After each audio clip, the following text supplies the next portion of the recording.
Bien-aimés frères et sœurs, encore une fois, je vous salue au nom de notre Seigneur Jésus-Christ. Je reviens vers vous et je voudrais terminer une partie que j'ai laissée, et la suite pour introduire toujours le message du troisième ange. Comme nous l'avons vu, ce message donc, du troisième ange, on était en train de voir dans le cadre, voir que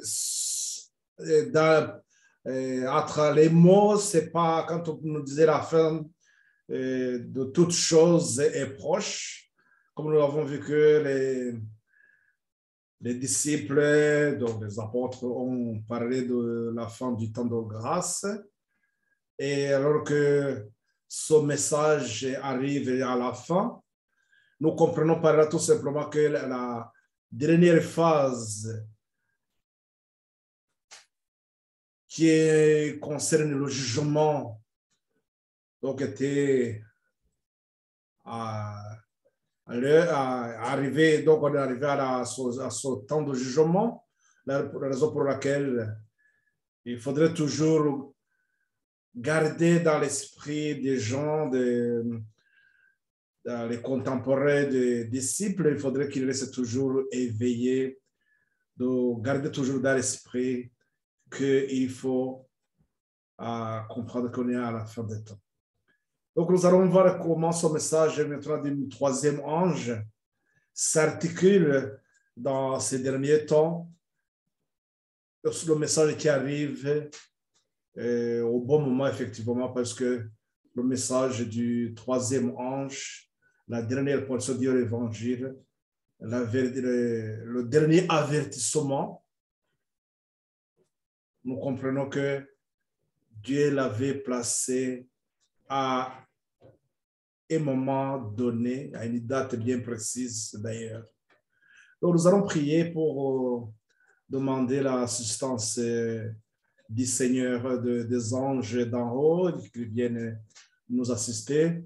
Et vous aussi qui nous suivez à travers les Facebook, que le Seigneur continue à vous bénir aussi. Ensemble, implorons donc la présence de notre Seigneur.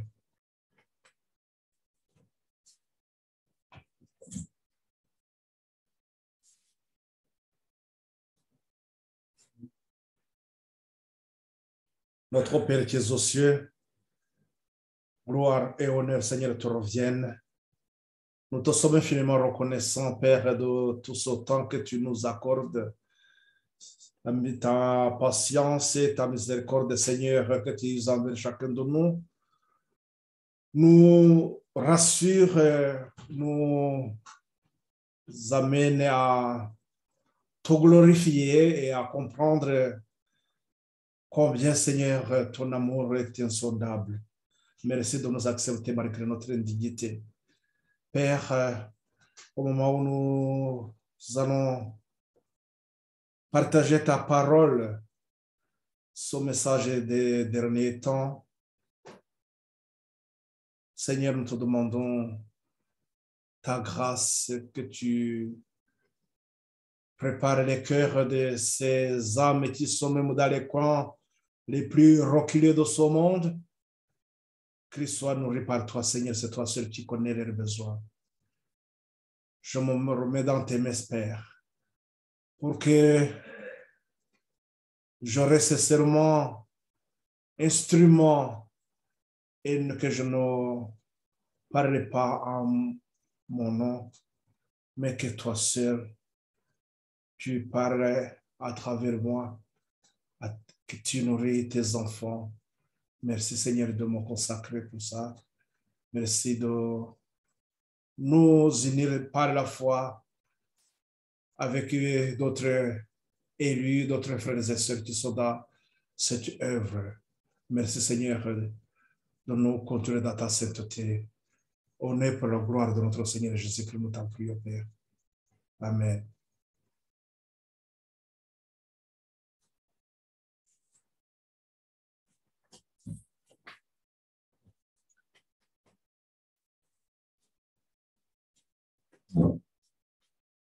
Donc, nous allons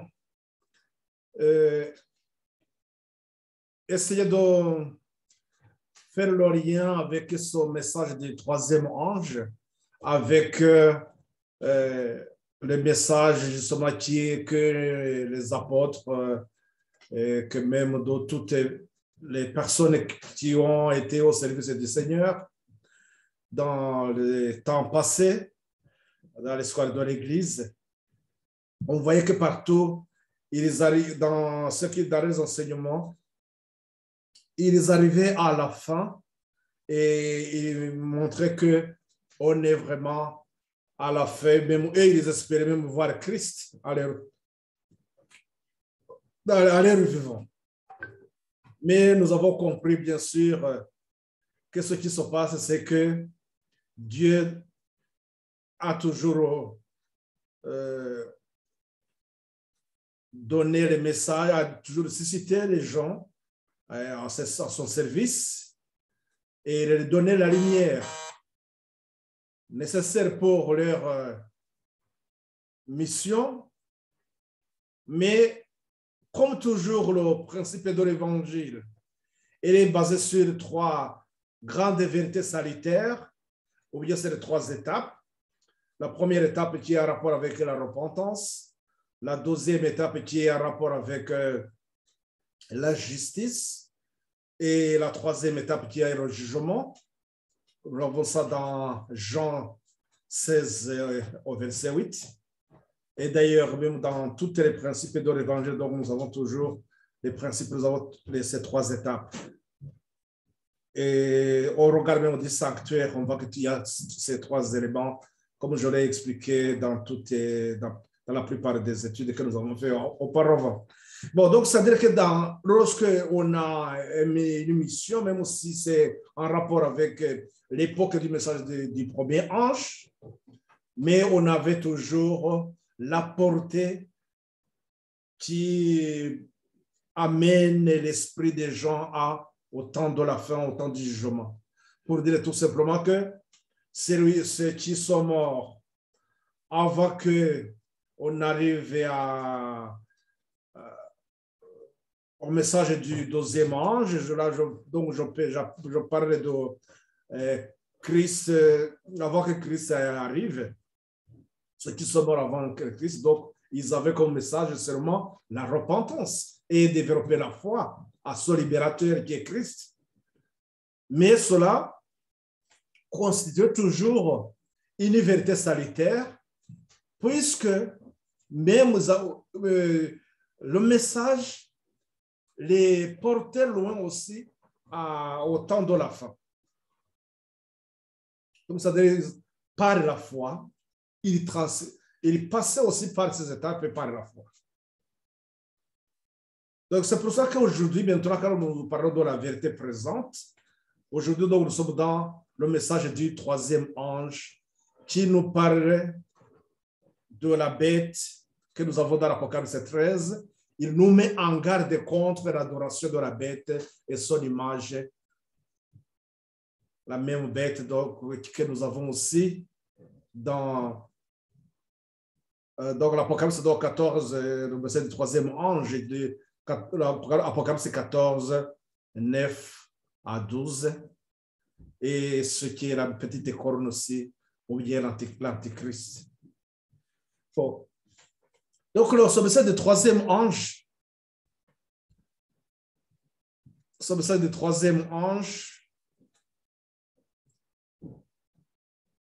je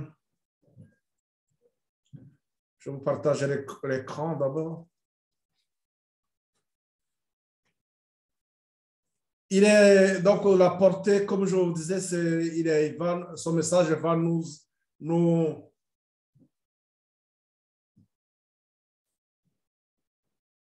ce message nous amène vers la fin des temps de grâce.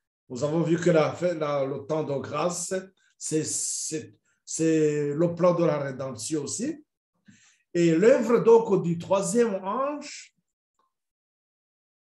cette œuvre donc c'est la sélection et le liage.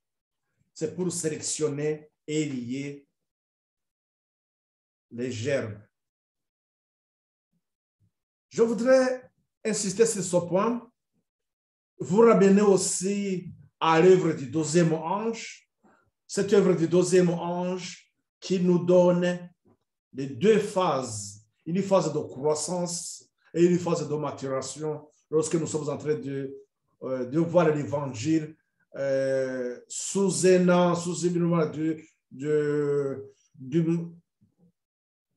modèle de l'agriculture. Le modèle de l'agriculture nous montre qu'il y a, donc là, on a le temps de préparer la terre. Il faut semer. Lorsqu'on sème, il y a la pluie de la première saison. Et cette pluie, c'est pour la croissance. Et il y a la deuxième, après la croissance, donc nous avons les fruits commencent à apparaître. Donc, c'est à ce moment-là qu'on a besoin de la pluie de l'arrière-saison pour la maturation. Donc, ces deux phases, donc la croissance et la phase de maturation, c'est à ce moment-là qu'on peut identifier, on est dans l'identification. La phase de développement et la phase d'identification.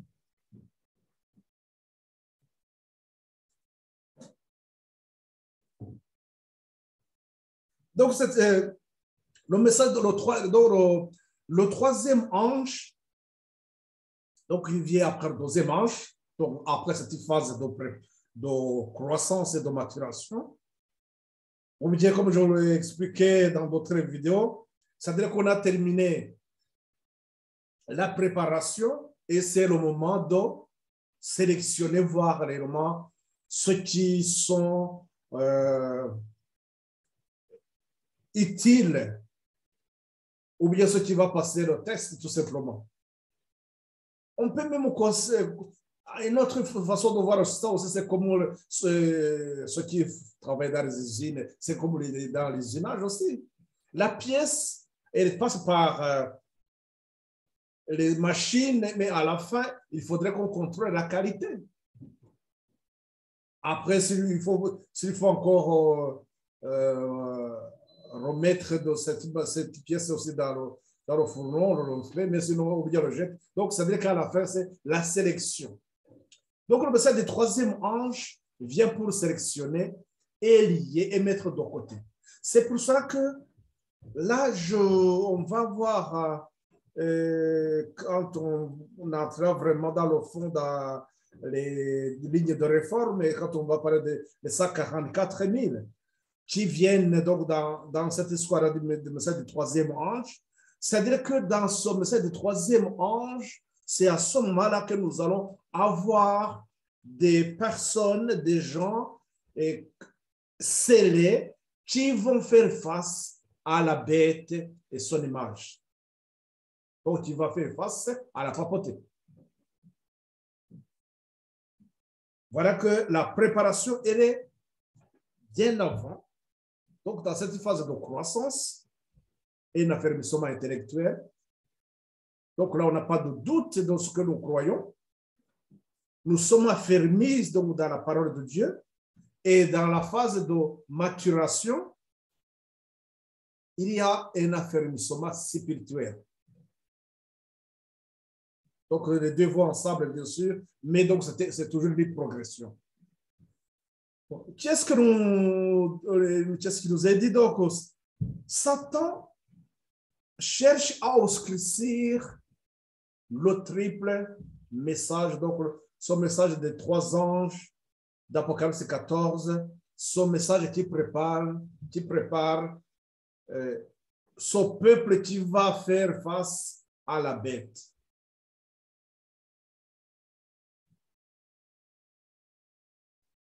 Que toute âme qui tient fermement le drapeau de la vérité, proclamant la loi de Dieu, se souvienne que la foi de Jésus est liée au commandement de Dieu.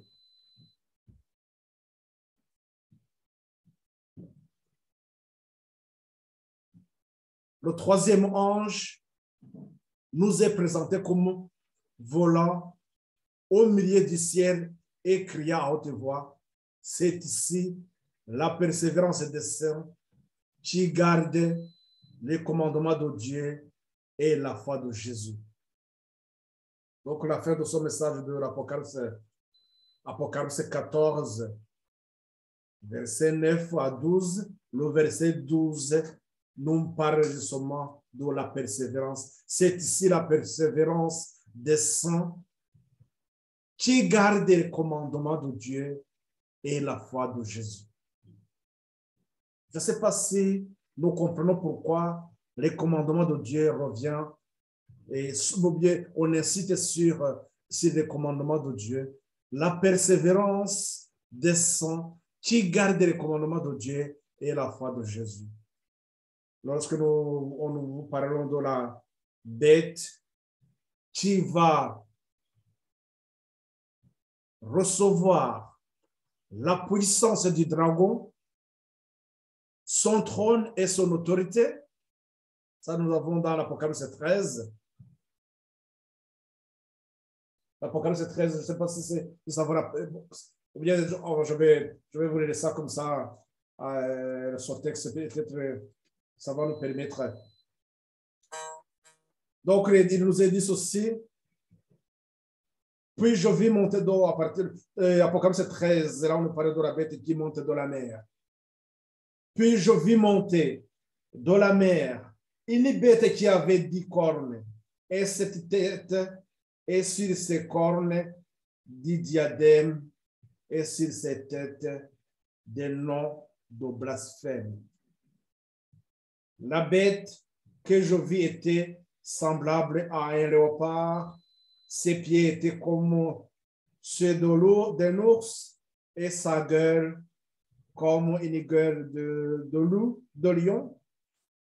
Le dragon lui donna sa puissance, son trône et une grande autorité. Ce que je voulais souligner, c'est que cette bête reçoit, c'est au verset 2, il reçoit la puissance, le trône et l'autorité du dragon. On a parlé qu'il a des blasphèmes. Mais tout ça, on peut même garder ça en suspense. Remarquez quand même qu'il y a un problème de quoi? D'adoration. Lorsqu'on va adorer la bête, c'est qu'on est en train d'adorer quoi? Le dragon aussi qui va donner la puissance. Et nous y reviendrons pour encore insister sur les blasphèmes que cette bête va faire, ou bien il fait même aujourd'hui. Nous comprendrons aussi ce qui va pousser Dieu à mettre fin à cette blasphème ou à cette hégémonie parce qu'il va dépasser les limites. Dans ce que nous avons vu tout à l'heure, je vous avais parlé de la façon dont il monte en puissance et qu'après il va s'asseoir à la place de Dieu. Et donc, c'est ça qui va faire en sorte que Dieu va intervenir. C'est pour cela que le message du troisième ange nous met en garde contre l'adoration à cette bête et son image. Et ceux qui vont le faire, ils sont avertis aussi parce qu'ils auront à boire de la coupe de la colère de Dieu, parce que ce serait le moment de châtier la bête. On y reviendra parce qu'on y reviendra plus on va avancer dans ce message du troisième ange. Ce que je voulais souligner tout simplement, c'est que tous ceux qui tiennent toute âme qui tient fermement le drapeau de la vérité, proclamant la loi de Dieu, se souviennent que la foi de Jésus est liée au commandement de Dieu. Le troisième ange nous est présenté comme volant au milieu du ciel et cria à haute voix. C'est ici la persévérance des saints qui gardent les commandements de Dieu et la foi de Jésus. Donc le troisième ange, ce qu'il met beaucoup plus en avant, c'est de ramener les gens à l'adoration du Dieu Tout-Puissant, créateur de la terre et des cieux. Celui-là qui nous donne aussi ses commandements, dont le quatrième commandement comme un signe entre lui et son Père. Dieu donne le quatrième commandement et c'est ce quatrième commandement qui est au centre dans ce conflit, d'adoration, un rapport d'adoration dans l'Apocalypse 14. Satan cherche à oscuriser donc le triple message. Le premier, le second et le troisième message angélique sont étroitement associés. Pourquoi? Ils sont étroitement associés. Nous avons vu que celui qui reçoit le message du premier peut recevoir aussi le message du deuxième. Mais lorsqu'on refuse le message du premier, on ne peut pas recevoir le message du deuxième. De même que celui qui refuse le message du deuxième ne peut pas faire le message du troisième. Donc, si nous voyons bien, c'est qu'il s'agit d'étapes dans une progression. Donc, c'est-à-dire que si on échoue une étape, on ne peut pas faire la suivante. L'évidence de la vérité permanente, toujours vivante de ces grands messages qui ont provoqué une si forte opposition de la part du monde religieux ne peut nous être ravis. Là, je voudrais vous rappeler l'opposition que ces messages ont provoqué. Rappelons-nous que le message du premier ange, à la fin, nous remarquons que qu'est-ce qui a été, on a refusé quoi? On a refusé. Satan a suscité des gens pour s'opposer à la carte de 1843. C'était la carte de 1843 sur laquelle est illustré les prophéties de Daniel et les prophéties d'Apocalypse, qui nous servaient de signes ou bien des poteaux indicateurs, ont été refusés. Ce qui nous fait comprendre tout simplement, si on ne peut pas avoir des poteaux indicateurs sur le chemin, donc dans ce cas, on risque de se perdre parce qu'on n'aura pas de repère, on ne pourra pas se diriger, on ne saura pas où on va réellement. La raison pour laquelle il sera difficile de comprendre surtout les derniers temps dans lesquels nous vivons lorsqu'on refuse d'étudier les prophéties de Daniel et d'Apocalypse. Donc voilà, c'était pour le message du premier ange. Dans le message du deuxième ange, nous avons vu qu'il y a eu, pourquoi le problème est donc de refuser le cri de minuit. Le cri de minuit qui est l'accomplissement de la parabole de 10 vierges.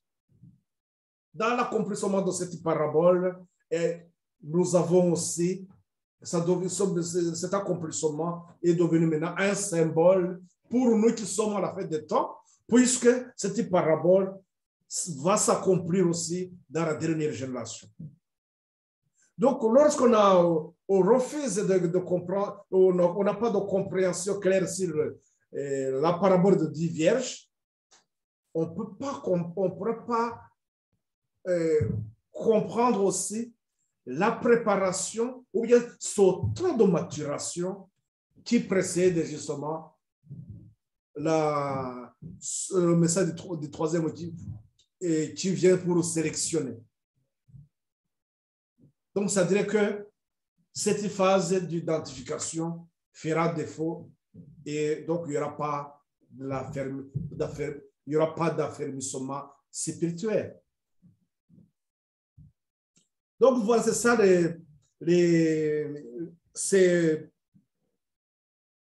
ces fortes oppositions provoquées par ces deux messages. Et nous verrons bien sûr par exemple cette troisième ange aussi, il y a l'opposition aussi au point de que les gens aujourd'hui ne comprennent pas l'amplification de ce message du troisième ange, l'Apocalypse 18. On sait ce que signifie pour nous ces messages. Satan s'efforce constamment de jeter son ombre infernale sur ces messages pour que l'Église du reste ne puisse en discerner la portée, le temps et le lieu. Satan va s'efforcer pour que, même si on lisons ces messages, mais que les gens ne comprennent pas la portée. Tout à l'heure, j'évoquais le problème que nous avons aujourd'hui par rapport à l'Apocalypse 18. La dernière génération que Dieu prépare pour faire face à la bête et son image, ou bien l'histoire, ou bien la ligne de réforme des 144 000. Donc, si on n'a pas un esprit bien éclairé sur ça, là, je parle surtout aux enseignants. Si on n'est pas clair sur ça, on aura du mal aussi à éclairer ses semblables. Lorsque surtout on est un enseignant aussi, ça devient problématique. Bon, ces messages donc vont rester néanmoins vivants et ils continuent à exercer l'influence sur notre expérience religieuse jusqu'à la fin des temps.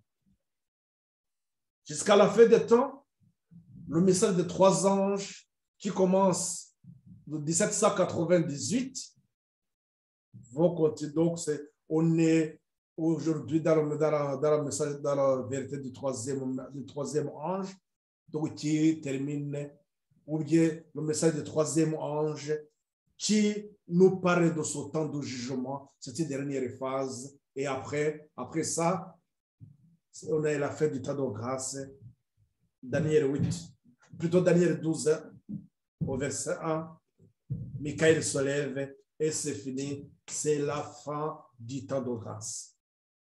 Donc c'est pour cela que le message du troisième ange a comme portée aussi annoncer la fin du temps de grâce. Pour annoncer la fin du temps de grâce, il faut qu'on arrive aussi à comprendre les trois étapes, comme je l'ai évoqué dans la première vidéo.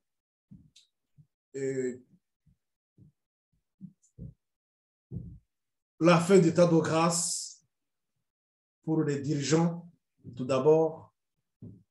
La fin du temps de grâce pour l'Église et la fin du temps de grâce pour le monde. Je sais que sur ce point, certains ils ont du mal aussi à comprendre. Pourquoi? Parce que ils ont du mal à aligner les événements, puisque chaque ligne de réforme a une similitude avec d'autres lignes de réforme, et c'est-à-dire que la dernière ligne de réforme tire aussi des enseignements ou bien des leçons de ceux qui ont précédé ces lignes. Donc, c'est-à-dire qu'aujourd'hui, nous avons la ligne des Milérites, qui est proche à notre ligne. Avant la ligne des Milérites, il y a la ligne de Christ. Et d'ailleurs, dans les études que nous avons fait dernièrement, quand on expliquait les deux catégories, ce qui est arrivé le 22 octobre, donc le désappointement, nous avons vu qu'il y avait toujours le lien avec ce qui s'est passé à l'époque de Christ. Donc, ça dirait que nous avons toujours cette similitude, il faudrait aligner les événements. En alignant les événements, c'est sur quel principe? C'est toujours le principe de 1, 2, 3. C'est-à-dire que les trois grandes vérités sanitaires, lorsque ces trois grandes vérités sanitaires sont alignées, ou bien on aligne et que ces événements, on les met par rapport à ces trois grandes vérités sanitaires, c'est comme ça qu'on voit clairement ce qui se passe. C'est pour cela que le message que nous avons dans l'Apocalypse 14, au verset 8, qui parle du deuxième ange. Donc, on commence l'expérience du deuxième ange. Cette expérience du deuxième ange, c'est aussi la justice du Christ. Et c'est ce que nous avons aussi dans l'Apocalypse 18, pour dire tout simplement que c'est la même expérience, c'est-à-dire la voie de la sanctification, là où nous avons ces deux phases, une phase de croissance et une phase de maturation. Donc, c'est le modèle de l'agriculture. Bon, je ne sais pas si vous arrivez à me suivre sur ce point, mais peut-être on pourra encore y aller au fur et à mesure qu'on pourra comprendre davantage plus tard. Bon. Ce que je voudrais aussi vous dire, c'est que là, l'œuvre donc du troisième ange nous est indiqué cette œuvre est terrible. Pourquoi? D'abord, lisons ce qui est dit. Je vais ensuite le troisième ange. Donc, ce troisième ange, c'est de l'Apocalypse 14, de 9 à 12. Bon, ici, disons, de 10 à 11. Ouais, donc le verset 12, c'est une promesse qui va avec. Mais donc, pour moi, on n'aurait pas à dissocier, c'est toujours de 9 à 12, puisque la substance de ce message aussi, et c'est dans la persévérance de ça. Pourquoi le verset 12 est très important, ça doit être une tête de ceux qui ont écrit ça. Bon. L'ange qui m'accompagnait dit, son œuvre est terrible, épouvantable sans sa mission. Sa mission est épouvantable, son œuvre est terrible. Pourquoi? Rappelons-nous ce que nous avons vu à la fin de ce message du deuxième ange. Nous avons vu que Christ n'est pas revenu parce que ces enfants, ceux qui avaient suivi donc cette expérience, qui étaient dans l'attente, qu'est-ce qu'ils devraient? Ils devraient attendre, ils devraient être purifiés, blanchis et éprouvés. Donc, c'est l'épreuve, où est-ce qu'ils vont trouver, où est-ce qu'ils vont rencontrer les épreuves? L'épreuve, donc, c'est comme l'examen, si on veut dire passer l'épreuve, donc c'est être examiné. Donc, on est dans ce message du troisième ange qui va faire quoi? Qui va sélectionner et qui va mettre de côté ou bien lier la gerbe pour le grenier céleste. Ou c'est aussi ce que nous avons dans Ézéchiel 9, 4, là où nous parlons de le temps de scellement, le sceau de Dieu. Donc, c'est à cette étape-là, c'est pour ça que le message du troisième ange, donc son œuvre est terrible parce qu'il va sélectionner et sa mission, c'est donc, dès que c'est épouvantable, dès qu'il termine, la mission est terminée, c'est-à-dire qu'on est à la fin du temps de grâce. C'est l'ange qui doit donc séparer le bon grain de l'ivraie et sceller ou lier les gerbes pour les greniers célestes. Ces choses devraient occuper toute notre attention, bien occuper tout notre esprit et retenir toute notre attention. C'est-à-dire que tout ce que nous faisons même aujourd'hui, nous devrons garder ça à l'esprit. Et je voudrais aussi vous donner un autre texte qui va avec celui-ci, mais je ne l'ai pas mis dans mon... Je regarde, ça doit être dans l'événement des derniers jours, peut-être, ça, je vais regarder. Qu'est-ce qu'il nous est dit? Il nous est dit que nous devons être toujours attentifs. Nos pensées devraient être portées sur les événements de fête du temps. La raison pour laquelle, comme nous l'avons vu, les apôtres et les disciples, lorsqu'ils enseignaient, ils parlaient toujours de la fête du temps de grâce. Ils disaient, le temps est proche. Et d'ailleurs, comme nous l'avons vu, ils se permettaient même de dire qu'à l'heure vivant, ils vont voir Christ. Donc, c'était pour que notre esprit reste toujours éveillé. Mais par la différence de ce qui s'est passé avec les apôtres, avec Pierre, avec Jean, avec Paul, c'est que eux, quand ils parlaient de ça, ils étaient seulement dans une vision interne de l'Église.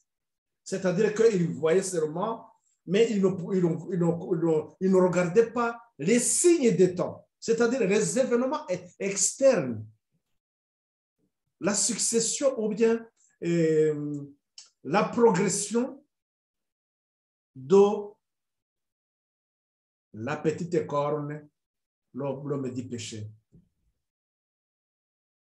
Ce petite corne qui a été annoncé quand? 600 ans avant Jésus-Christ, comme nous l'avons dans Daniel 7, 25.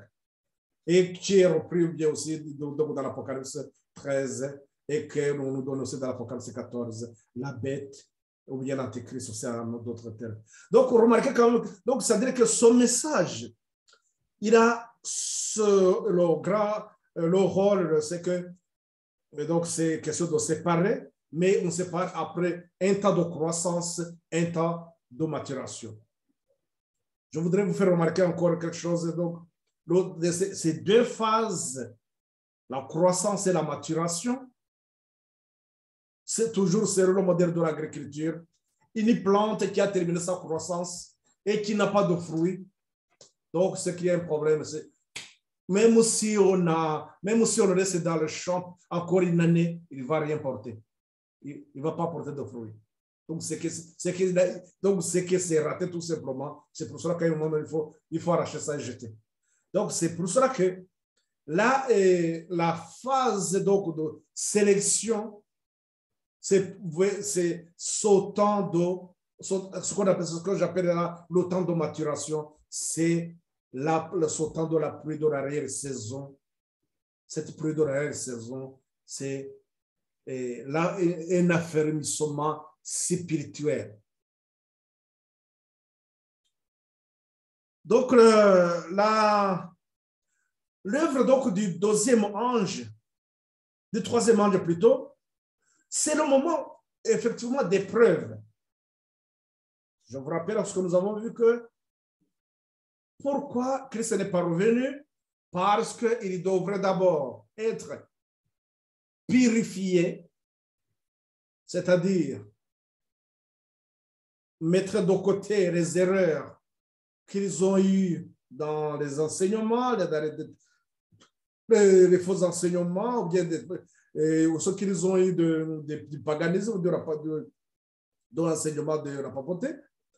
Toutes ces erreurs devraient être écartées, donc ça veut dire rester dans la vérité.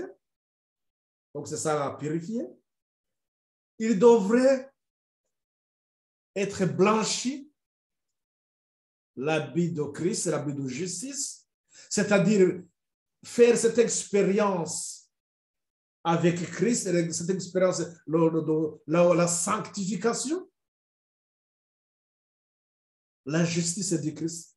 Donc, et dans ce qu'il mériterait l'habit blanc, donc la justice du Christ. Et après, qu'est-ce quoi? Après devrait être éprouvé. Donc, c'est pour cela qu'on nous dit que l'œuvre du troisième ange, nous avons vu que la sélection est liée. Donc, dans la sélection, il faut passer par des épreuves. ce que nous dit que la persécution, elle est là pour aussi purifier l'Église. C'est pour ça que les moments difficiles qui nous tendent, qui nous attendent, ces moments difficiles, et d'ailleurs on voit que ça commence avec ce que nous voyons autour de nous actuellement. Ces moments difficiles, ils sont là pour fortifier notre force. Et nous aurons à subir aussi d'autres. L'orage, il est là encore devant nous. Mais ça demande à ce que nous puissions aussi prouver que nous sommes vraiment avec Christ. Nous aurons à répondre de notre obéissance à la loi de Dieu devant des magistrats afin de faire connaître les raisons de notre foi. 1 Pierre 3, 15. Chacun doit être à mesure de répondre à tout ce qui posera,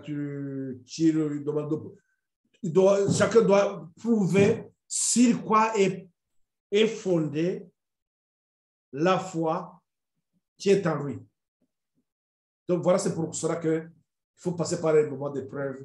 Et cela, je vous rappelle bien que ça, c'est individuellement.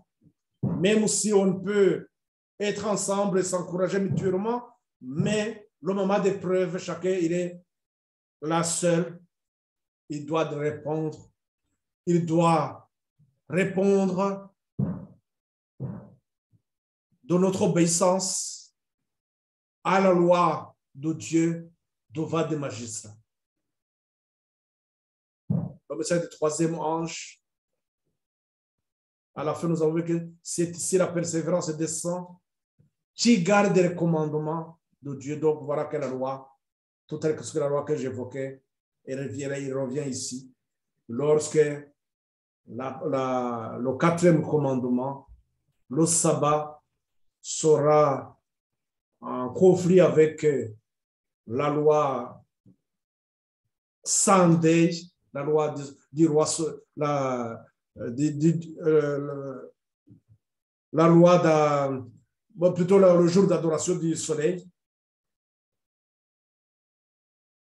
le faux Dieu soleil qui était adoré à l'époque de Nimrod. Donc, vous voyez que pourquoi ça va être en conflit.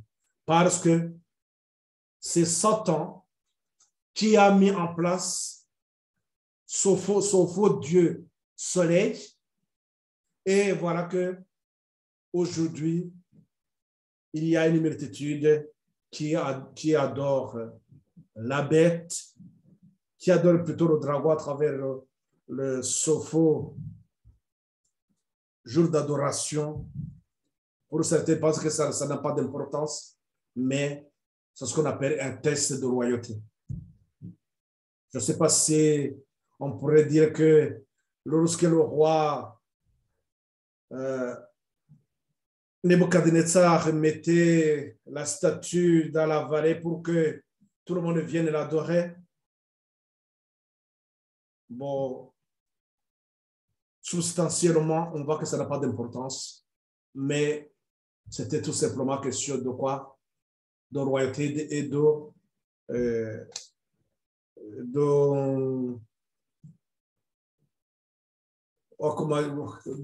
c'était une question d'allégeance, de dire à qui j'ai le respect.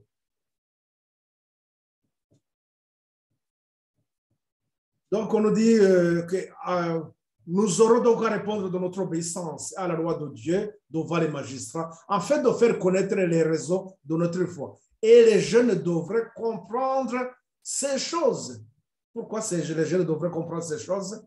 Il ne faut pas dire que, parce que les jeunes, effectivement, eux aussi passeront par là. Ils ne seront pas avec les parents. Mais les jeunes aussi devraient comprendre ce qui se passe.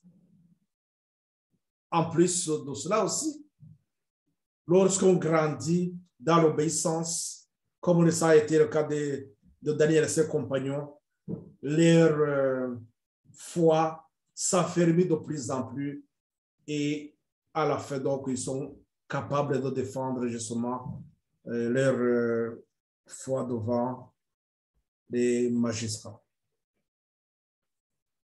Les jeunes, donc, ils devraient connaître les choses qui surviendront avant la fin de l'histoire de notre monde. Ces choses concernent notre bonheur éternel et les professeurs, comme les élèves, devraient leur accorder plus d'attention.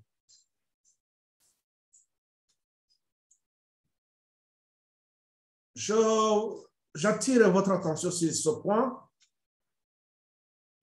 Il nous arrive de ne pas se poser beaucoup de questions. Je crois que j'avais évoqué ça dans d'autres vidéos, mais je voudrais aussi vous demander d'essayer de regarder, de vous poser la question, pourquoi dans les dictionnaires récents, ils ont changé le samedi disait que samedi c'est le 6e jour et dimanche le 7e jour. Alors que dans les anciens dictionnaires donc des années 70, c'est bien écrit que le dimanche, c'est le premier jour de la semaine. Et ce qui corrobore exactement avec la parole de Dieu. La Bible aussi témoigne effectivement que c'est dimanche, c'est le premier jour de la semaine. Donc, ce n'est pas par erreur de frappe qu'ils ont changé ça. Mais ils ont changé ça. Personne n'a, ça s'est passé inaperçu. Personne n'a cherché à comprendre, à se poser cette question. Voilà que depuis les années 70, les dictionnaires qu'on a produits après, ils ont changé ça carrément. Donc, c'est-à-dire qu'aujourd'hui, à un moment donné, ils vont dire non, ça va disparaître. Donc, ils vont dire non, ça a été toujours comme ça. Et c'est comme ça que même ils font avec d'autres écritures. Mais tout ça, c'est dans la ruse. C'est-à-dire que celui qui fait ça, lui, il sait le pas qu'il fait et le pourquoi il le fait. Et après, nous autres nous restons dans le superficiel, parce qu'on n'avait pas compris, le client, ce danger qui se prépare. Et voilà, d'ici peu, nous allons faire face justement à la bête, parce qu'il va chercher à se mettre à la place de Dieu, changer la loi et mettre tout ce qui est pour son honneur et se mettre à la place de Dieu. Nous devons nous préparer à l'orage. C'est ici la persévérance descend. Pourquoi la persévérance? Parce qu'il y a l'orage. Les chrétiens devraient se préparer à l'orage qui va bientôt éclater et les surprendre d'une manière terrifiante. Pour cela, il faut une étude approfondie de la parole de Dieu et une vie conforme à ses préceptes. Le terrible dénouement de l'éternité exige de nous autre chose qu'une religion imaginaire faite des paroles, des formes et où la vérité est absente. Et c'est parce que nous vivons dans la plupart des cas. La vérité est absente. On a des religions. Chacun imagine une religion à lui, il a ses adeptes. Donc, ce sont des religions faites seulement des paroles et des formes, et la vérité, la parole de Dieu est absente. Ce que Dieu veut, c'est un réveil et une réforme radicale. Quand on parle de réveil et réforme, c'est cette prise de conscience de notre état pécheresse et voir aussi le changement qui doit s'opérer en nous. Lorsqu'on est dans la parole de Dieu ennoblit nos pensées et de nos pensées, nous posons des actes nobles et de ces actes, ça devient des habitudes et de ces habitudes font de nous former en nous le vrai caractère de Christ. Donc, dans ce qu'on a, et on devient un être né de nouveau. On ne devrait entendre du haut de la chair que les paroles de la Bible et de la Bible seule. Combien de fois, dans la plupart des églises, les gens sont là et ils cherchent seulement à jouer sur les émotions, selon les problèmes d'ordre moral. Tout ce qui touche la vie au quotidien, mais ils mettent de côté tout ce qui change notre vie.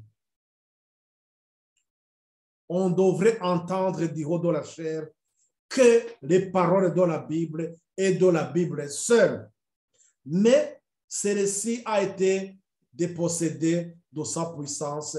Il en résulte un abaissement de la vie spirituelle. De Timothée 4, à partir du verset 1, on nous dit tout simplement que les gens vont se chercher des enseignants qui répondent à leurs attentes, à ce qu'ils aimeraient entendre. Donc, ce qui, pour dire tout simplement, pas de réprimande. Il faut que il faut qu'on avance dans ce qui nous arrange, ce qui répond à ce que nous voulons avoir. Donc, dans ce cas, on est dans le charnel, on n'est pas dans le spirituel, parce que le spirituel, c'est parce que c'est ce qui est conduit par la parole de Dieu seule, la Bible seule.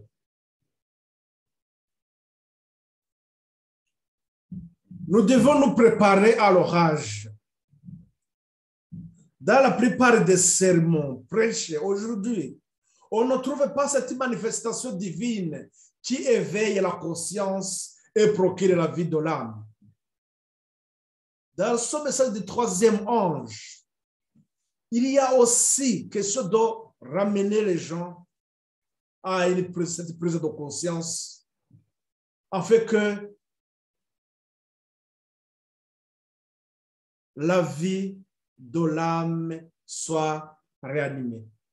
Les auditeurs ne peuvent pas dire comme autrefois les disciples d'Emmaüs qui disaient « Notre cœur ne brûlait-il pas au-dedans de nous lorsqu'il nous parlait en chemin et nous expliquait les Écritures ?»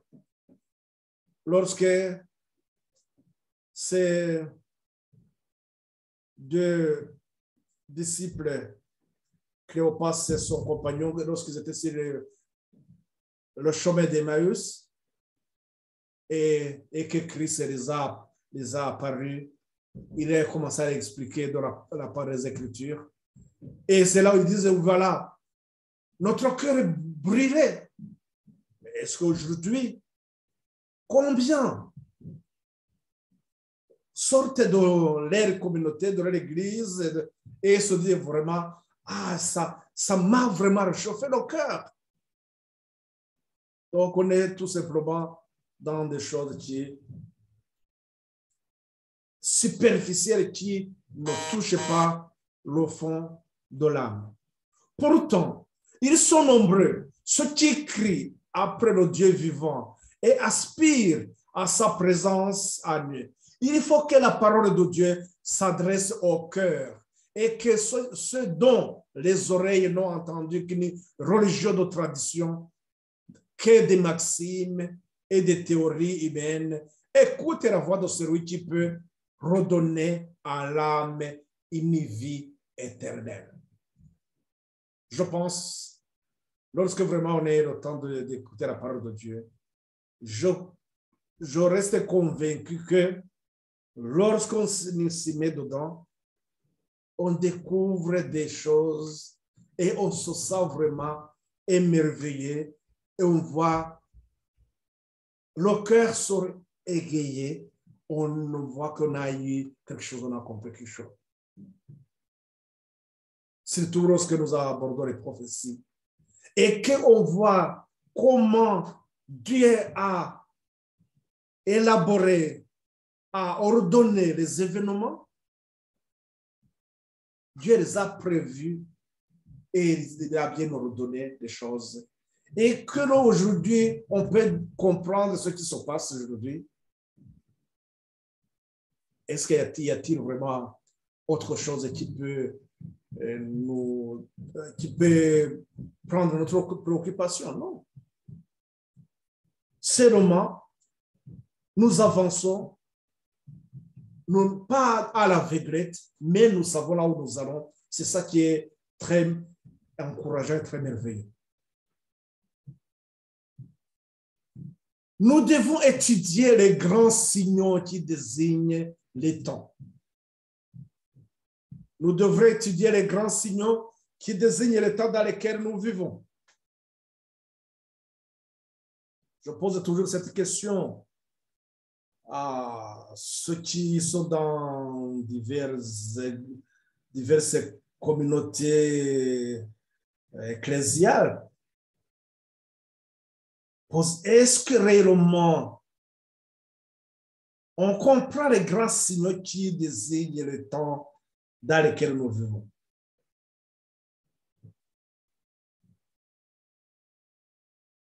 Lorsqu'on a rejeté les prophéties de Daniel et l'Apocalypse, on ne peut pas comprendre, on ne peut rien voir en termes de signaux de notre temps. Ça,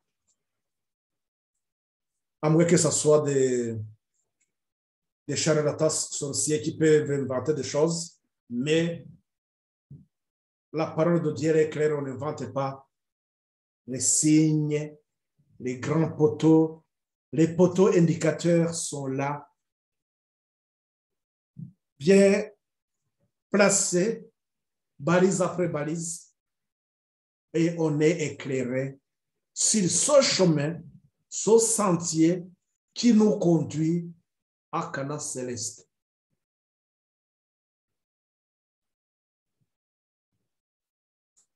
Ceux qui se placent sous le contrôle de Dieu, afin d'être conduits et dirigés par lui, comprendront l'enchaînement régulier des événements qu'il a prévus et ordonnés. Encore, je reviens à ce que nous avons vu, que le message dit premier, deuxième et troisième, donc les trois sont liés, forment un tout. Mais donc dans le message du troisième ange, nous devons être à mesure de nous situer par rapport aux événements. De ces événements, qu'est-ce que nous devons regarder? Nous devons regarder le progrès de la petite corne. Nous allons voir ça. Ceux qui se placent donc sous le contrôle de Dieu, afin d'être conduits et dirigés par lui, comprendront l'enchaînement régulier des événements qu'il a prévus et ordonnés. Donc Dieu a prévu les événements, il les a ordonnés, et lorsque ces événements arrivent, les sentinelles, ceux-là qui sont dans le message du troisième ange, avec un air clairvoyant, ils comprennent très bien ce qui se passe et ils annoncent, ils sonnent la trompette et annoncent l'avertissement au monde qui périt.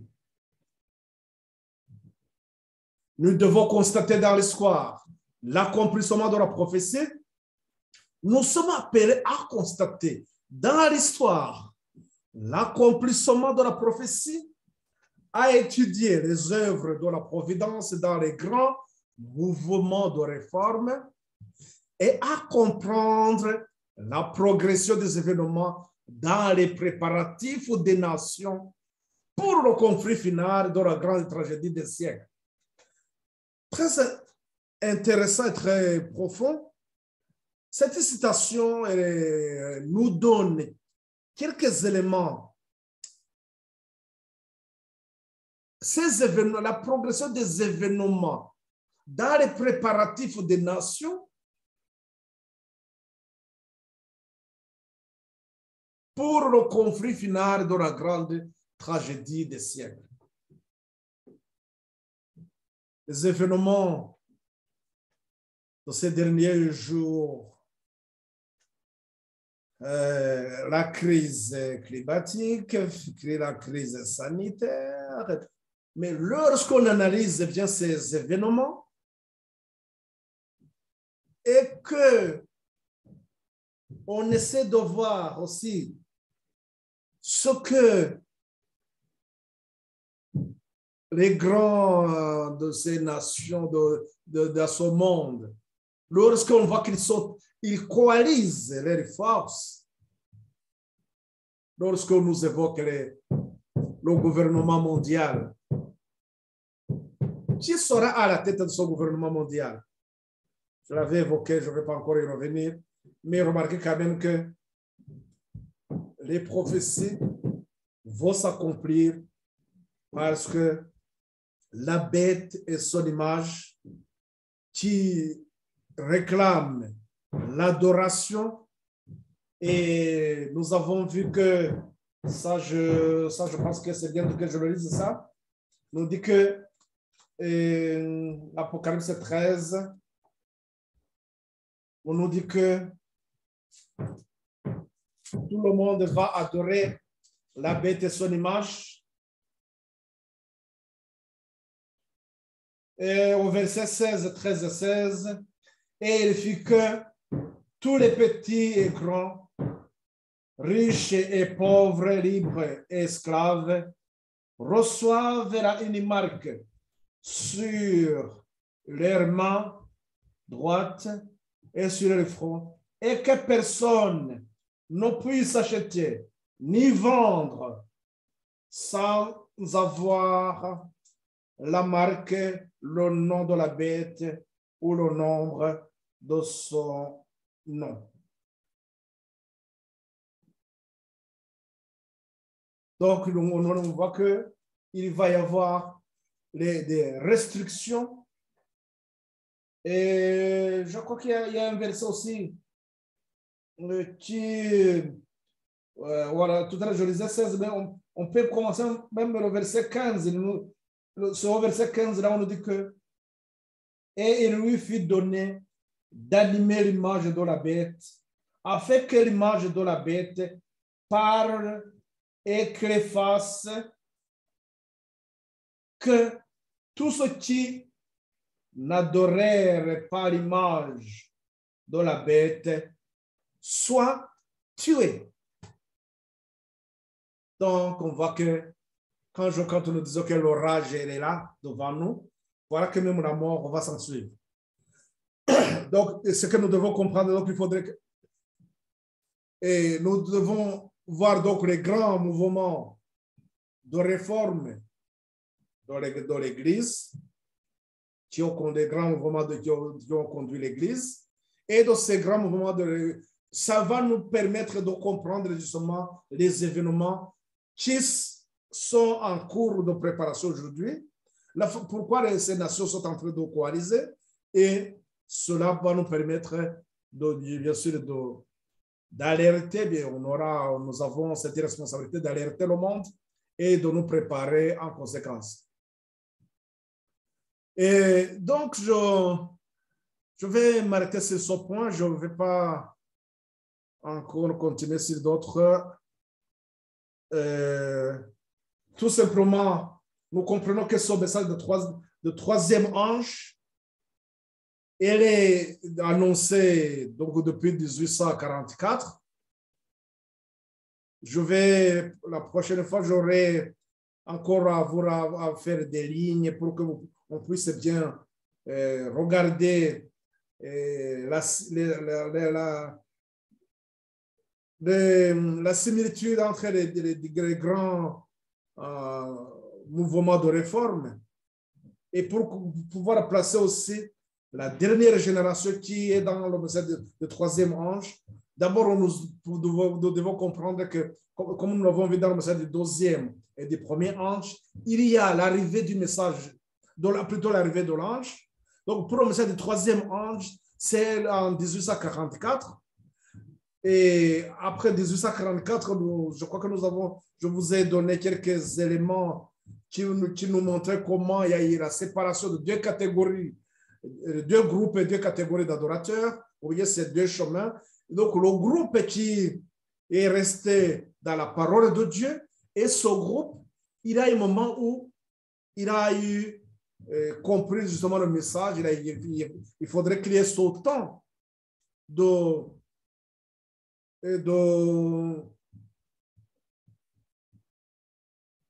comprendre donc le message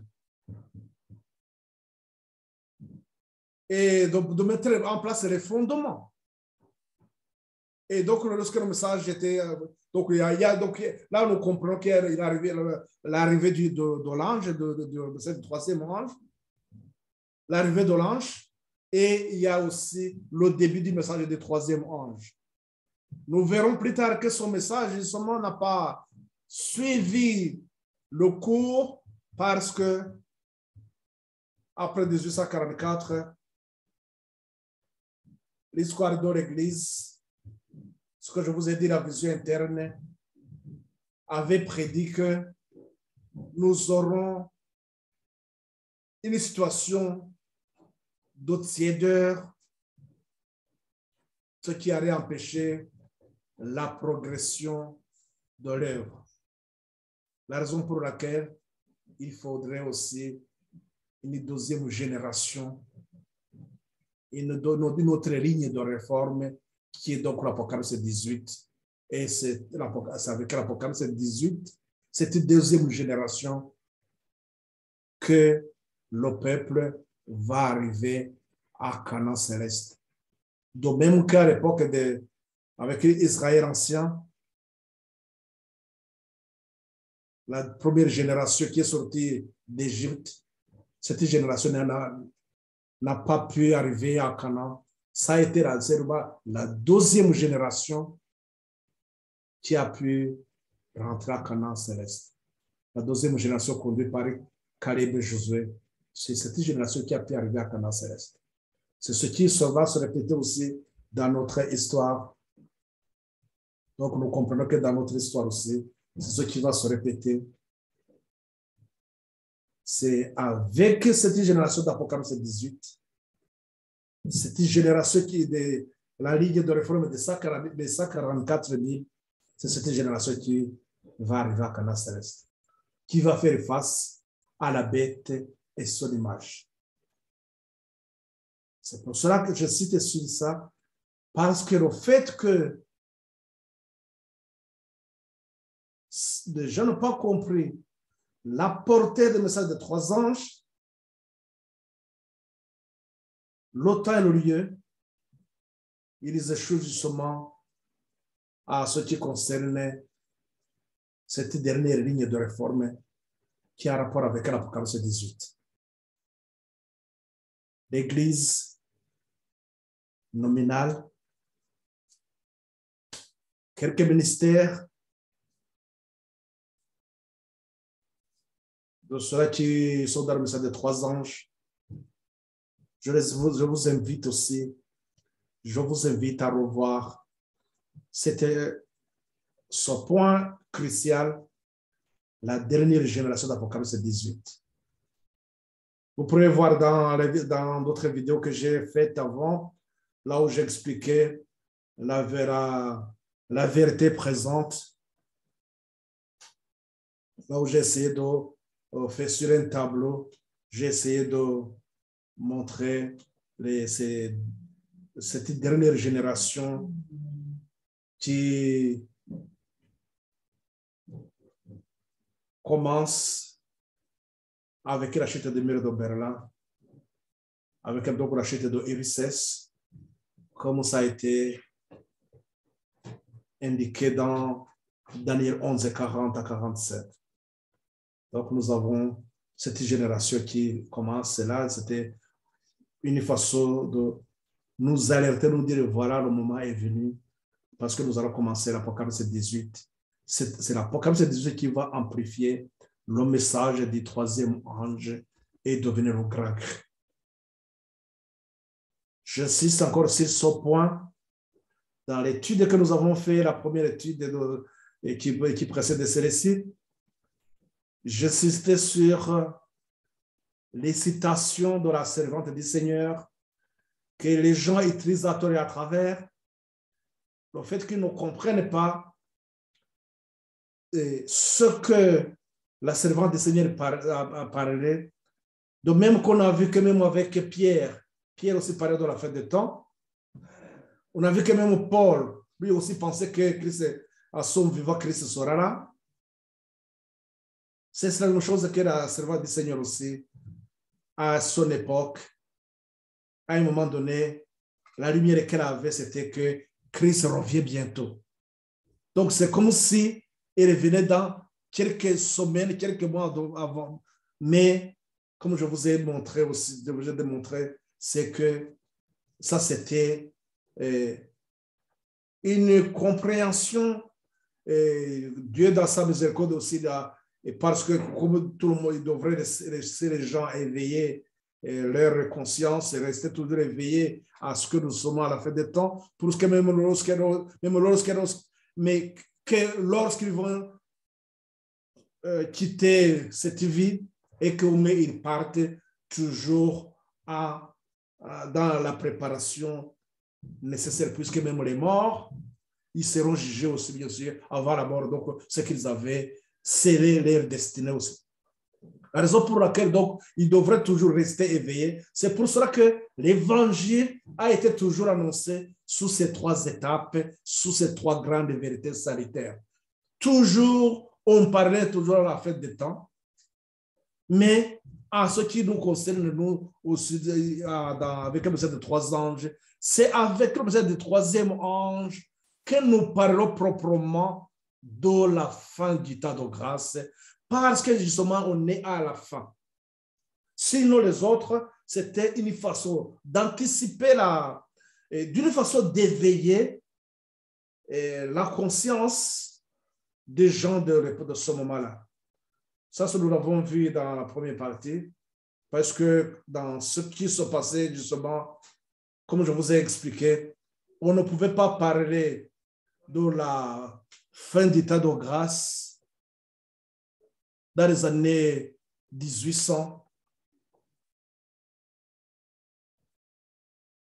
L'Apocalypse 13 n'était pas accompli.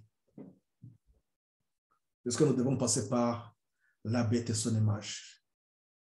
Donc, les conditions internes et externes de l'Église n'étaient pas remplies. Interne, l'Église, même en ce moment, ne comprenait pas ce que c'est la justice du Christ. Donc, il ne pouvait pas porter l'habit blanc.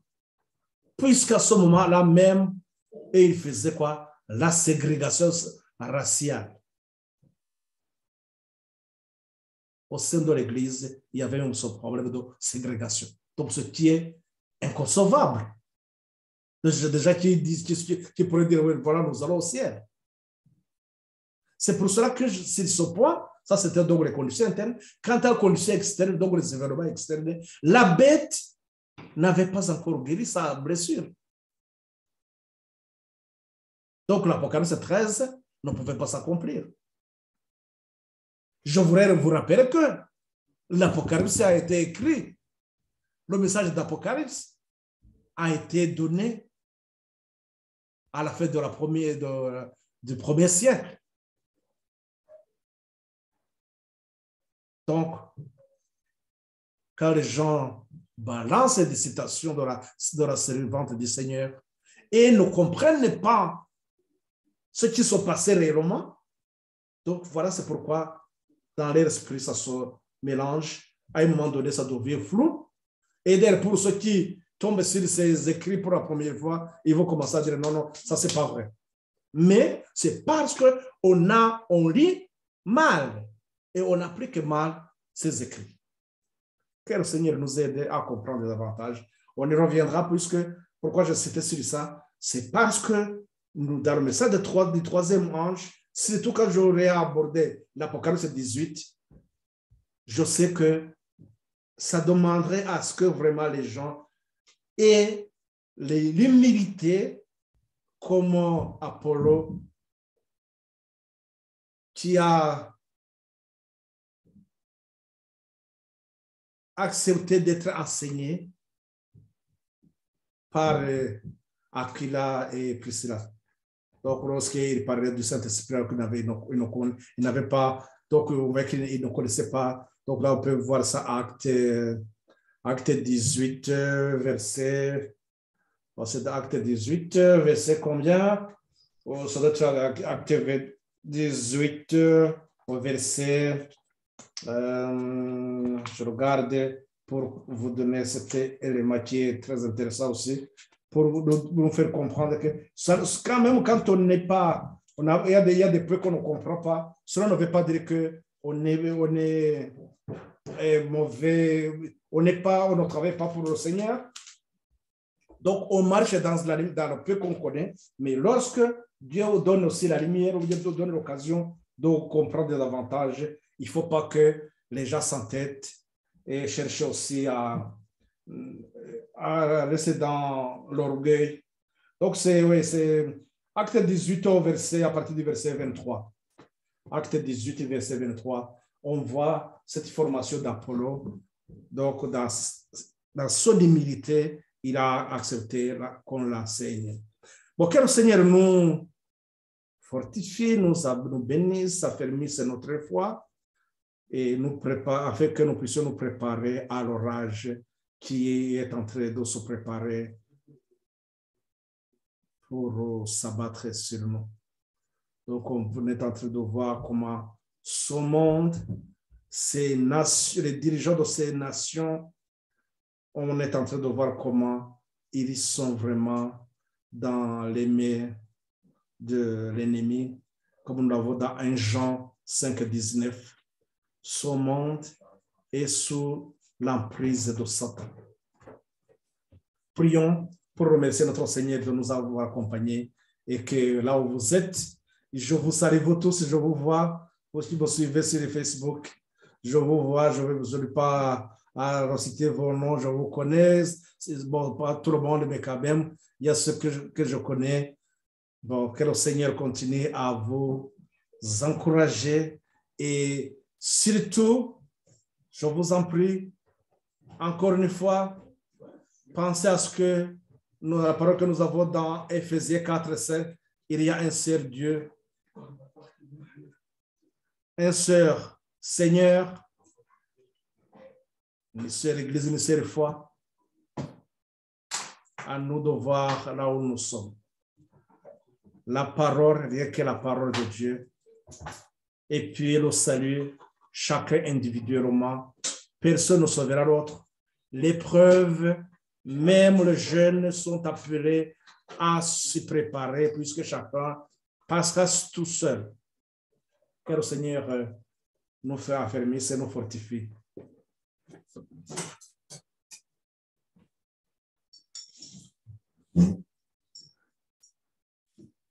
Oui, éternel Dieu, notre Père, que ton nom soit sanctifié. Nous te remercions de ce temps, Seigneur, que tu nous donnes. Nous te remercions de ce moment des âmes aussi qui sont même dans les coins les plus reculés de ce monde, qui suivent ces études. Seigneur, merci de les nourrir, de pouvoir à leur bien-être, tant spirituel que matériel aussi. Père, je te remercie de la façon dont tu nous conduis, la façon dont tu nous acceptes malgré notre indignité. Père, merci de continuer à nous protéger, à nous fortifier, à nous consacrer aussi à cette mission noble d'amener les âmes à tes pieds. Merci, Père. Que ton nom soit loué. Au nom et pour la gloire de notre Seigneur Jésus-Christ, nous t'en prions. Amen.